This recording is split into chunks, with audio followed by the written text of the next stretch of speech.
Près de 64 ans après l'indépendance, le Parlement algérien a adopté en décembre 2025 et janvier 2026 une loi criminalisant la colonisation française de 1830 à 1962, la qualifiant de crime d'État. Le texte réclame des excuses officielles de la France, la restitution de biens et d'archives, ainsi que des indemnisations pour les préjudices subis, notamment la décontamination des sites d'essais nucléaires. Nous discutons aujourd'hui de cet événement important avec Nordin Amara, historien qui s'intéresse depuis de nombreuses années à ces questions de colonisation et de décolonisation. Alors, nous avons le plaisir de le recevoir au podcast de Algeria Watch. Bonjour Nordin Amara, merci d'avoir accepté notre invitation. Bonjour. Alors, on va commencer par la loi qui a été adoptée par le Parlement algérien vise à rétablir la responsabilité juridique de la France pour ces crimes commis durant 132 ans de colonisation, incluant massacres, tortures et pillages. Que pensez-vous de cette démarche qui judiciarise la question coloniale? Euh, je pense qu'il y a une première prudence à avoir lorsqu'on parle de ces questions de justice et de réparation, c'est une vigilance et une attention sur les mots et sur la qualification, parce que je pense que lorsqu'on parle de justice, de responsabilité et de crime, tout est affaire de juste qualification des faits. Et je vois pas la loi comme une manière de judiciariser l'histoire. C'est pas, à mon avis, le propos ou l'intérêt. Et je pense que la question de principe qu'elle soulève, avec ses usages politiques, hein, qu'il faut pas nier de la part aussi de l'État algérien, c'est la question des crimes coloniaux et des crimes contre l'humanité. Donc ce n'est pas pour moi une affaire de judiciarisation de l'histoire, des crimes d'histoire, mais c'est davantage une question qu'est-ce que la colonisation, que nous savions déjà depuis bien longtemps, et que fait-on de cet héritage-là de la colonisation, quand bien même nous serions devenus indépendants, en ce sens où, il faut le rappeler, l'indépendance ne vaut pas justice des crimes passés. C'est-à-dire qu'on ne peut pas considérer que parce que nous avons gagné contre la France impériale et contre l'État colonial notre indépendance, que ça solderait quelque chose qui est en suspens ou en dette, qui est la responsabilité effectivement de l'État français dans les crimes coloniaux, et ce depuis 1830. Donc je ne vois pas, moi, là pour moi, ce n'est pas une affaire de judiciarisation du passé ou de l'histoire. Et de ce que j'ai pu en lire, de ceux qui utilisent cette qualification de judiciarisation, c'est une manière de décrédibiliser la loi et les possibilités qu'elle offre. Donc, je suis plutôt partisan d'une loi en ce sens, et si et seulement si elle permet effectivement d'engager ce qui est le nœud de cette question-là, à savoir la responsabilité de l'État, De l'État français. l'État français. Oui. Ok. Mais la loi définit quand même les actes coloniaux comme imprescriptibles et exige la Mhm. reconnaissance officielle des excuses, des réparations matérielles et morales. Est-ce qu'il y a une contradiction entre cette définition du colonialisme et les exigences de la reconnaissance? Il y a pas de contradiction dans le sens où le législateur algérien est libre de demander ce qu'il veut. Je veux dire, c'est lui qui fait la loi. Mhm. Et si on prend limite à cette idée-là, c'est lui qui fait la loi, c'est lui qui définit les objectifs ou les propos. Si vous me demandez mon avis sur la loi, je pense qu'elle est imparfaite. Et je pense que l'exercice législatif n'est pas terminé. Je crois qu'on est encore dans cette navette et qu'il risque d'y avoir effectivement des corrections apportées au texte de loi lui-même, notamment sur la question des excuses officielles qui étaient considérées comme contradictoires aux vœux voulus par le président Abdelmadjid Tebboune, je pense, si je me trompe pas. Mais ce que je veux dire en vérité, c'est que la loi est bonne si et seulement s'il y a véritablement derrière une volonté politique de juger les crimes coloniaux. Si on en reste limité à une transaction diplomatique et un levier utilisé par l'Algérie dans une configuration diplomatique délicate en ce moment, le principe même de justice des crimes coloniaux que je considère comme des crimes contre l'humanité, c'est quelque chose qui va échapper à son essence elle-même. Pourquoi je dis ça? Parce que il faut rappeler que finalement ce projet de loi vient. Bah, vous avez rappelé effectivement il y a quelque chose d'intéressant à interroger. Pourquoi avons-nous attendu si longtemps pour que cette loi passe enfin le premier verrou législatif et qu'elle soit adoptée par la première chambre en Algérie? Je veux dire, ce temps de la loi, et c'est pas un temps de latence, il y a eu des réflexions qui ont été faites, et je pense que nous-mêmes en Algérie, nous savons ce qu'est la colonisation. On n'a pas besoin euh, d'un effort de clarification sur ce qu'elle a été et sur ce qu'ont été ses crimes.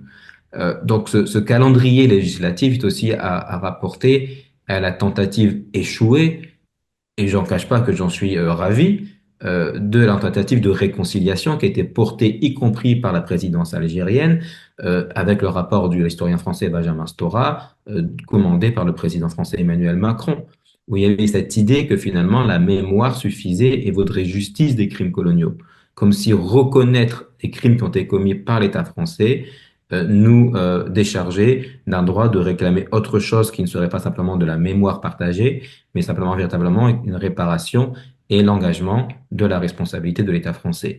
Parce que s'il y a aveu d'un crime, il n'y a aucun principe juridique, à ma connaissance, qui déculpabilise la personne ou l'État responsable du crime par le seul fait qu'il reconnaît le crime. Alors pourquoi nous, en tant qu'Algériens, nous tomberons pas sur le bénéfice de l'imprescriptibilité des crimes coloniaux à considérer qu'ils sont imprescriptibles, c'est-à-dire qu'ils sont des crimes contre l'humanité. Et là, c'est pour nous quelque chose d'évident, mais véritablement, c'est pas une évidence partagée par tout le monde. Et si vous vous rappelez, la première réaction officielle française à cette loi est de dire que l'Algérie fait œuvre d'hostilité contre la France. Alors, est-ce que c'est faire œuvre d'hostilité lorsqu'on reconnaît ou qu'on propose une loi criminalisant la colonisation? Et l'actualité palestinienne aujourd'hui, mais également au Liban et également en Iran, nous rappelle que nous sommes dans un nouvel âge de l'impérialisme, et c'est en ce sens que la criminalisation de la colonisation est importante. Ce n'est pas quelque chose qui est tourné vers le passé, mais c'est quelque chose qui est censé prémunir contre la répétition des crimes du passé. Et là, encore une fois, je pense que, je vais le rappeler à maintes occasions, nous avons échoué en tant qu'État indépendant à changer l'ordre international et juridique qui permettrait de juger ces crimes coloniaux. Alors, dans ce cas, est-ce que vous croyez que la loi, cette loi-là, met fin à cette fable de réconciliation des mémoires? Vous savez, je pense qu'il y a, pour en avoir discuté avec un ancien juge de la Cour pénale internationale, euh, il m'avait dit clairement, parce que j'essaie de travailler cette question-là et de faire sauter les verrous légaux posés sur les crimes coloniaux, et ils sont nombreux, parce que lorsque vous regardez l'édifice juridique, qu'il soit français ou international, il ne va pas dans le sens d'une possibilité de juger assez facilement les crimes coloniaux sur la question des prescriptions et sur la question des amnisties, par exemple. Et il disait que la question de justice deviendra évidente lorsqu'elle sera posée devant un juge. Hmm. Donc, la loi n'est pas l'aboutissement de quelque chose, même si elle est imparfaite. La loi, si elle existe et si elle ouvre la possibilité de réclamer justice, ça dépend de chacun d'entre nous, de la manière dont nous l'investissons. Et ça dépend effectivement aussi des possibilités que la loi nous offre. Donc, il faut attendre le texte final, si j'ai envie de dire. Mais le Mhm. principe de justice ne doit pas être, le principe de justice des crimes coloniaux et des crimes d'esclavage ne doit, à mon sens, pas être pris en otage par des logiques strictement transactionnelles en fonction des aléas diplomatiques du moment. Mhm. Hmm. Euh, Vous avez parlé tout à l'heure de la réaction française concernant cette loi. Est-ce que vous pouvez développer un peu, c'est quoi, quelle a été spécifiquement la réaction des autorités françaises à ce sujet? Est-ce qu'ils ont été, il y a eu des déclarations ou bien ils ont été discrets ou est-ce que vous pouvez nous Oui, préciser? non, il y a eu une déclaration très officielle, je ne sais plus par quel média, mais par le ministère français des Affaires étrangères, qualifiant clairement cette loi, c'est-à-dire l'exercice législatif d'un pays souverain, quand même, Mhm. ancienne colonie française, et la disqualifiant, donc cet exercice souverain de faire les lois, comme un acte d'hostilité envers la France. Et le langage est intéressant parce que on n'est pas très éloigné de la colonisation où la sémantique, comme je dis souvent, est à la fois une ligne de faille et une ligne de front. C'est-à-dire Mhm. que on est pris dans le piège, c'est-à-dire que si on s'oppose à la réconciliation, on voudrait la guerre. Mais c'est pas ce que je pense, hein, je parle pas au nom de tous les Algériens, mais c'est pas ce que nous réclamons lorsque nous réclamons justice des crimes coloniaux. Réclamer justice, c'est pas reprendre la guerre. C'est Mhm. véritablement s'élever au-delà des principes. Donc, que la France, ancienne puissance coloniale, considère cet exercice, encore une fois, je le répète, législatif souverain de l'Algérie qui criminalise la colonisation comme acte d'hostilité, ça en dit beaucoup réellement sur cette idée que je pense la France n'a pas fait son propre exercice moral pour reconsidérer la colonisation pour ce qu'elle est véritablement, un crime contre l'humanité. Et il n'y a pas de justification possible à la colonisation, y compris que ce soit une pseudo-entrée dans une modernité ou des réalisations matérielles, qui est une idéologie clairement exprimée par les nostalgiques de l'Algérie française. Donc les mots parlent d'eux-mêmes, j'ai envie de dire, et c'est pour ça que je pense que la tentative française d'opposer mémoire à justice participer véritablement d'un marché de dupes à laquelle nous sommes un peu tombés dedans. Je veux dire, si vous reprenez la déclaration d'Alger, la commission mixte algéro-française, je pense que c'est quelque c'est un médium par lequel nous pourrions pas atteindre une pleine satisfaction de ce que serait véritablement rendre justice, pas seulement pour nous-mêmes, encore une fois, mais pour l'humanité, de ce qu'a été le crime de colonisation. Et je le dis véritablement, je pense que c'est aussi une volonté d'inscrire l'Algérie comme une puissance décoloniale, ce qu'elle n'est pas. Malheureusement, l'Algérie a pris le pli du monde, qui est un pli libéral aussi, et ça se réfracte, si j'ai envie de dire, sur ces tentatives d'opérer une sorte de transaction historique autour du passé colonial. Donc, Donc, oui.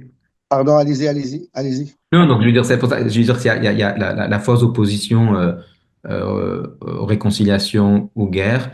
Nous ne sommes pas en guerre contre la France. Cette guerre-là, nous l'avons menée par deux fois. Nous l'avons perdue une première fois lors de la guerre de conquête et nous l'avons gagnée une seconde fois lors de la guerre de libération nationale. La guerre de libération nationale n'est pas un non-événement, mais elle ne décharge pas la puissance coloniale de sa responsabilité des crimes de colonisation qui soient commis au XIXe siècle ou qui soient commis pendant la lutte pour l'indépendance.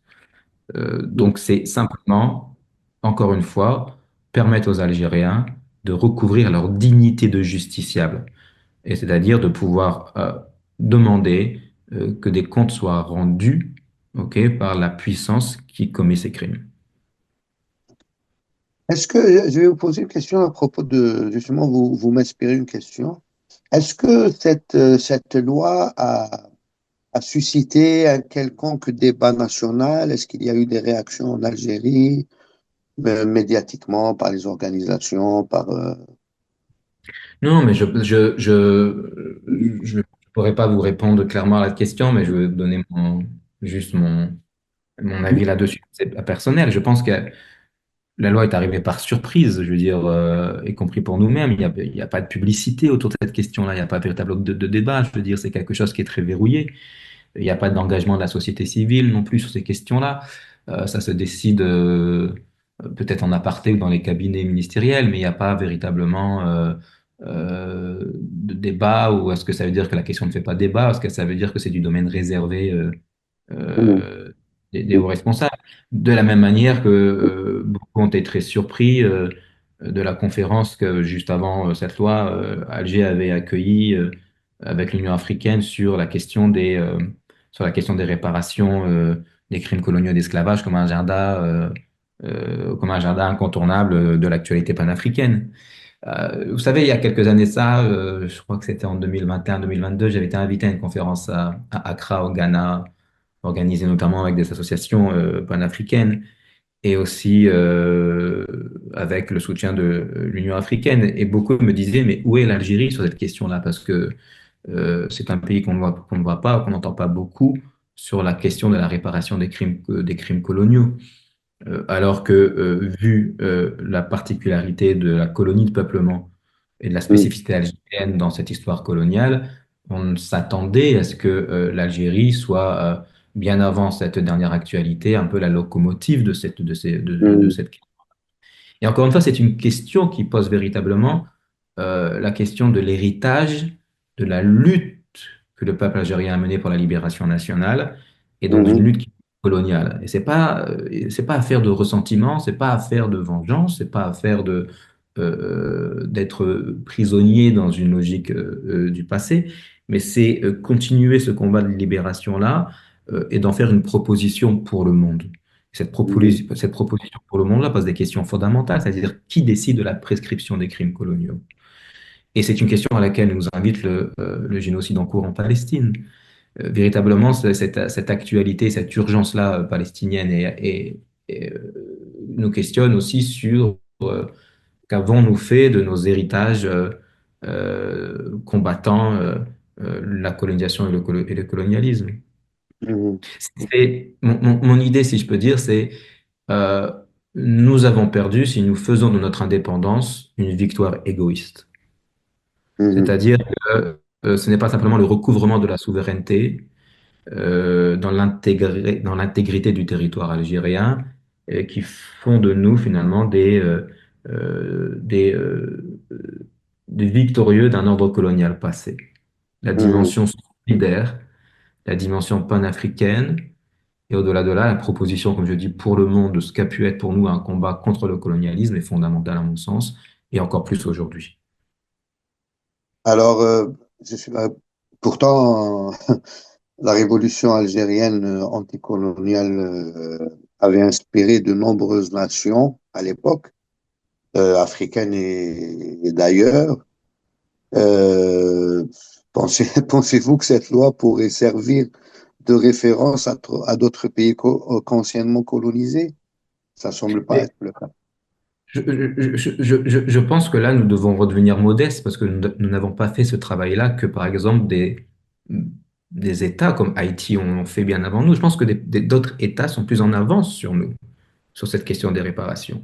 Si vous regardez ce qui se fait à Haïti, et surtout souvent par des initiatives émanant de la société civile ou des milieux militants, il Mhm. y a tout un travail qui a été fait sur cette question-là. Mais en Algérie, c'est comme si finalement c'était un peu terrible de parler de cette question de réparation, comme si on se rabaissait Mhm. à une condition inférieure de cette condition de victoire. Et donc il faut s'entendre véritablement sur qu'est-ce qu'on demande lorsqu'on demande justice et réparation. Et véritablement, la question financière, elle peut être évoquée sans tabou. Je veux dire, s'il y a lieu d'avoir une réparation financière, pourquoi pas? Je veux dire, Mhm. avec les spoliations dont les effets sont encore une fois subis ici en Algérie, la question des mines, la question des essais nucléaires, je veux dire, Mhm. c'est des choses aussi qui pourraient, sans tabou, mais sans finalement entamer le principe de justice, se penser par un règlement financier. C'est pas quelque chose d'impensable, c'est pas quelque chose de mauvais. Mais dans ce sens où aussi ce qui va plus loin, c'est véritablement qu'est-ce que les crimes de colonisation et qu'est-ce qu'on fait pour que finalement nous assurons, encore une fois, la non-répétition de ce crime-là. Mhm. Ouais, ouais. Mais, mais véritablement, le point, je pense que vous soulevez, c'est que c'est quelque chose qui devrait se penser au-delà du cadre national. C'est-à-dire, c'est quelque chose qui doit se penser finalement de manière très transnational, panafricain. Je pense véritablement que nous devrions retourner à un panafricanisme qui soit pas simplement idéaliste ou de l'ordre du discours, mais qui dans les actes, dans les pratiques militantes et dans les manières de construire des rapports de force, parce qu'en réalité tout est un rapport de force sur la scène mondiale, permettrait finalement d'assurer ce principe-là si véritablement il est assumé par l'État algérien. Si nous considérons que justice que les États coloniaux, dont la France est toujours en dette d'une justice des crimes coloniaux, on ne peut pas se contenter simplement de discours. Il faut véritablement abandonner cet objet de la commission dictée par un agenda et des intérêts strictement français, je pense, et assumer la question de la justice des crimes coloniaux et des crimes de guerre pendant la libération nationale. Mhm. Est-ce que vous avez évoqué tout à l'heure ce qui est tout à fait juste avec l'avènement ou le déroulement d'une nouvelle ère coloniale, en tous les cas, ça a tout l'air. Est-ce que ces démarches ne sont pas tardives? Elles sont pas tardives si nous osons la résistance et si nous admettons que, encore une fois, comme principe juridique international, la résistance à l'oppression est un droit inaliénable, y compris par le moyen armé. Mhm. Donc, c'est pas deux combats qui s'opposent. Je suis Oui. pas pour le fanatisme du droit, comme beaucoup pensent le penser. Je pense que le droit international a monté ses limites depuis très longtemps. Et je pense que nous sommes encore prisonniers d'un droit international dont les fondements impérialistes n'ont pas tous été corrigés. Mhm. Mais je pense que la véritable question, c'est comment nous, et pas seulement en Algérie, nous pouvons établir un nouveau rapport de force qui puisse véritablement changer l'ordre mondial. Parce que ce monde doit finir. Je veux dire, quand vous voyez le génocide se développer en Palestine, quand vous voyez l'attaque israélienne et américaine sur le Liban et sur l'Iran, quand vous voyez la réaction des États dits arabes, quand vous voyez la réaction des anciennes, de nos pays, anciennes puissances, anciens États et populations colonisées, je pense que nous ne sommes pas à la hauteur parce que peut-être nous n'avons pas les moyens. Et la question des moyens, c'est quelque chose qui se travaille, se prépare. Et là-dessus, je ne sais pas si c'est une question d'être en retard. En tout cas, nous n'avons pas su depuis 1962, et ça peut s'expliquer par de multiples facteurs. Je veux dire, on ne change pas le monde aussi facilement, mais je pense parce qu'il n'y a pas eu d'engagement sérieux sur la longue durée qui viserait à réinterroger l'ordre juridique international et à poser cette question de justice comme un principe inattaquable moralement, et donc ce qui voudrait dire engager des moyens de l'État pour le faire finalement vaincre sur les scènes, sur les arènes internationales. Et encore une fois, sans contredire l'option de résistance, et je le dis, je le répète, y compris la résistance armée contre l'oppression coloniale et impériale d'aujourd'hui. Merci beaucoup pour vos réponses très éclairantes et très intéressantes. Et j'espère que nous allons avoir d'autres entretiens plus approfondis sur ces questions coloniales qui sont toujours vivantes, comme on Mhm. le voit très bien. Euh, enfin, on espère avoir la possibilité d'avoir d'autres entretiens plus spécifiquement à ces sujets. Merci beaucoup Avec plaisir, et merci. à une très prochaine fois. Merci. Merci, Inch'Allah. صح. سلامة.